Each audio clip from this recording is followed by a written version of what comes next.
इसकी कुछ प्रोविजंस हैं जो अभी तक जनता के बीच में नहीं आई हैं।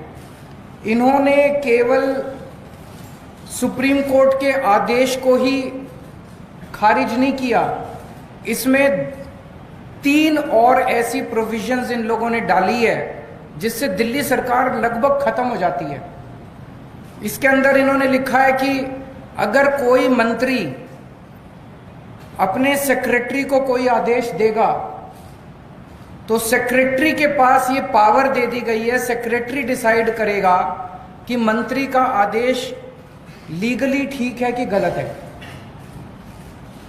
अगर सेक्रेटरी को लगता है कि मंत्री का आदेश लीगली ठीक नहीं है तो सेक्रेटरी मंत्री का आदेश मानने से इनकार कर सकता है। ये दुनिया के अंदर पहली बार हो रहा है कि सेक्रेटरी को मंत्री का बॉस बना दिया।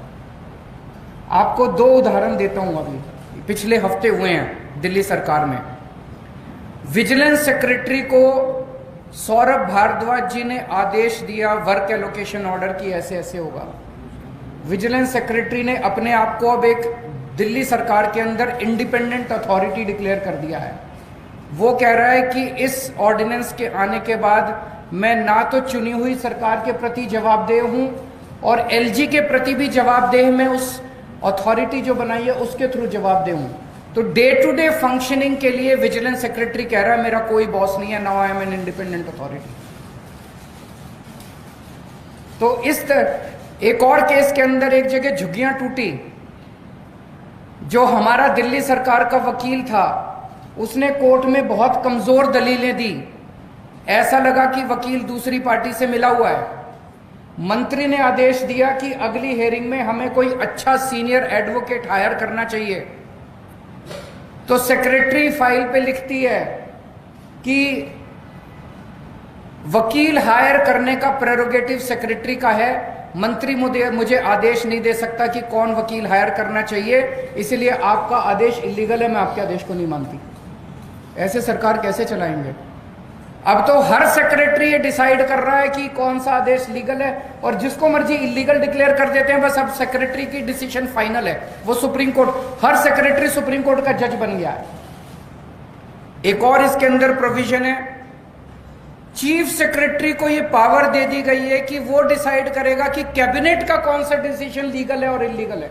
कैबिनेट सुप्रीम होती है, जैसे देश की कैबिनेट सुप्रीम है, राज्य की कैबिनेट सुप्रीम होती है। अब इसके अंदर ये पावर दे दी गई है, चीफ सेक्रेटरी तय करेगा कि कैबिनेट ने अगर कोई निर्णय लिया तो चीफ सेक्रेटरी डिसाइड करेगा कि वो निर्णय लीगल है कि इलीगल है। अगर उसे लगता है कि इलीगल है तो वो एलजी को रेफर करेगा और एलजी को पावर दी गई है, वो किसी भी कैबिनेट के डिसीजन को पलट सकता है।